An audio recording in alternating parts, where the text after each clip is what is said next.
If you are writing an essay about a novel, poem, or other written work, utilizing textual evidence is one of the most effective ways to prove your point.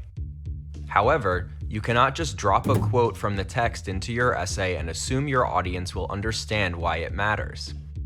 In this video, we will go through how to effectively incorporate textual evidence into an essay using context, a lead-in, a quotation, an in-text citation, and an explanation.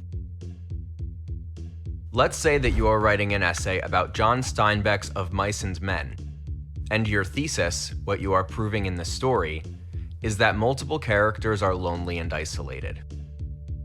To prove that George is isolated, you found this quote.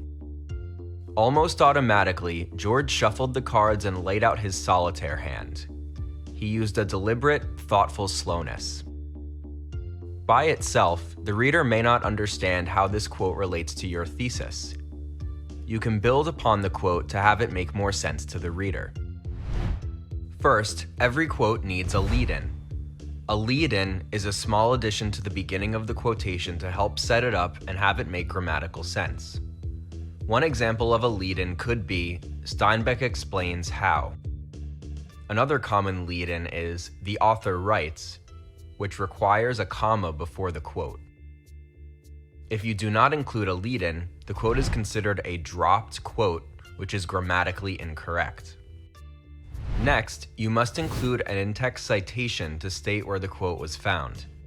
If your essay is using MLA format, include the author's last name and page number in parentheses after your quote, but before the closing period of the sentence. If you mention the author's last name in the lead-in, you do not need to repeat it in your citation.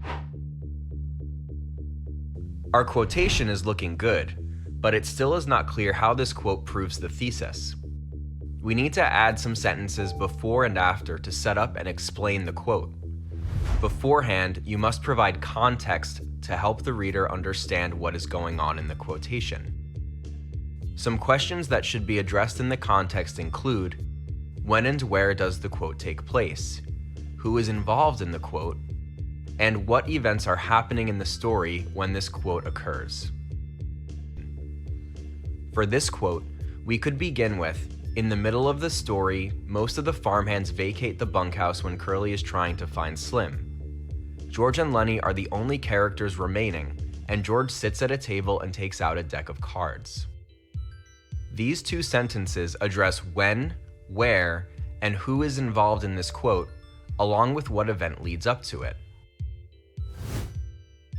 After the quotation, an explanation of how the piece of evidence helps prove the thesis must be included. So, we need to answer the question, how does this quotation show that George is isolated? The key here is that we should not just explain what it proves, but it must be explained how it proves it. We could write, George is playing solitaire, a card game that is played alone. This shows that George is lonely and isolated because his friend Lenny is not intelligent enough to join George in a card game. So here is our completed section dedicated to the textual evidence that we found. We have the context, the lead-in, the quotation, the in-text citation, and the explanation.